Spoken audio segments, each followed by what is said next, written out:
Alléluia. Alléluia, Alléluia, Alléluia, Alléluia, Alléluia.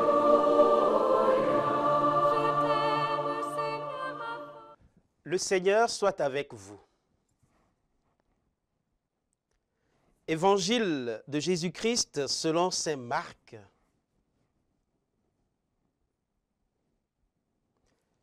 Chapitre 2, versets 18 à 22.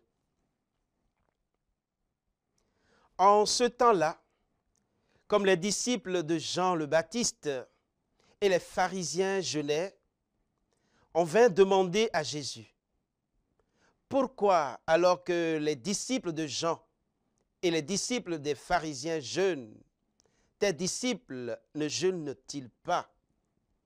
Jésus leur dit: les invités de la noce pourraient-ils jeûner pendant que l'époux est avec eux? Tant qu'ils ont l'époux avec eux, ils ne peuvent pas jeûner. Mais des jours viendront où l'époux leur sera enlevé. Alors, ce jour-là, ils jeûneront. Personne ne raccommode un vieux vêtement avec une pièce d'étoffe neuve. Autrement, le morceau neuf ajouté tire sur le vieux tissu et la déchirure s'agrandit. Ou encore, personne ne met du vin nouveau dans de vieilles outres, car alors le vin fera éclater les outres et l'on perd à la fois le vin et les outres. À vin nouveau, outre neuve. Acclamons la parole de Dieu.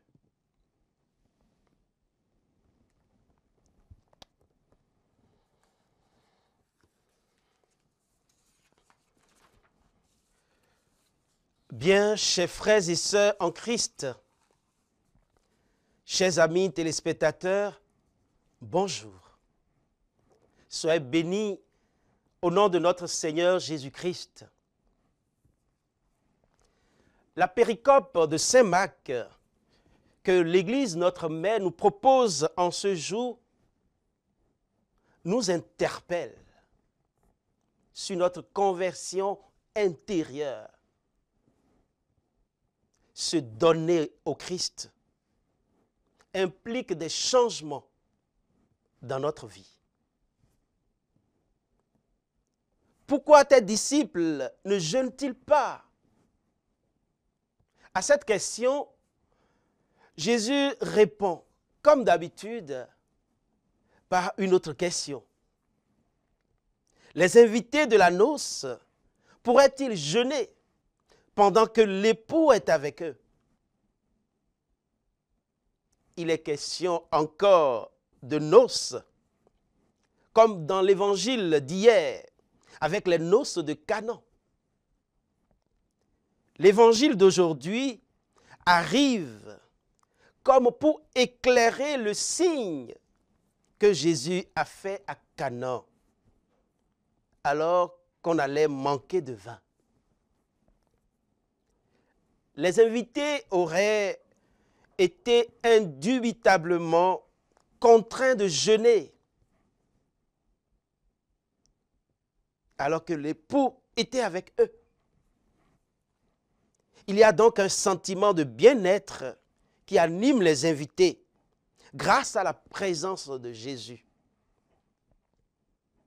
Et c'est ce sentiment que vivent les chrétiens d'aujourd'hui lorsqu'ils célèbrent les fêtes avec magnanimité, dans la beauté du culte, dans la joie de la fête.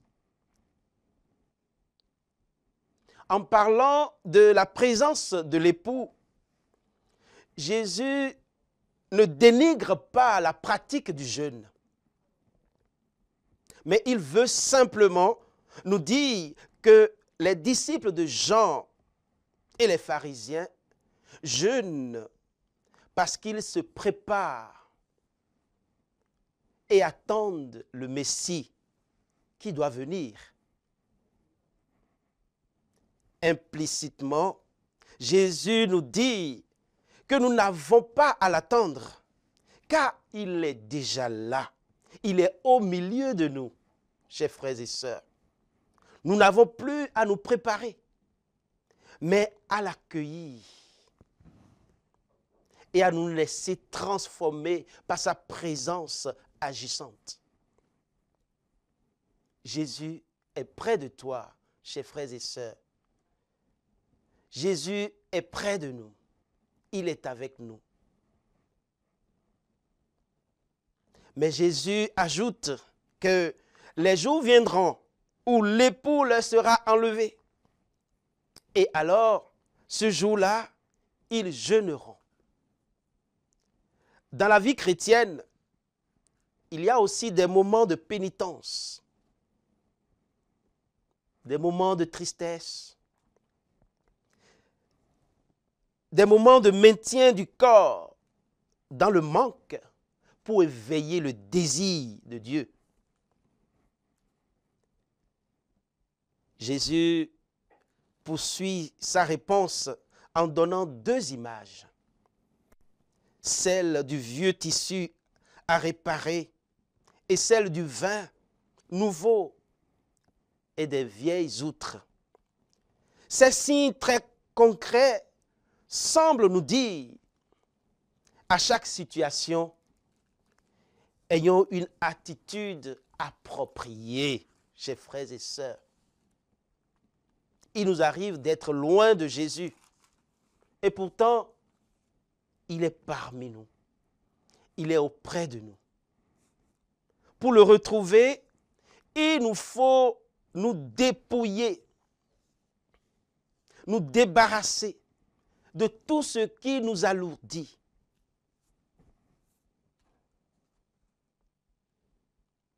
Chers frères et sœurs en Christ, adaptons-nous avec un regard neuf.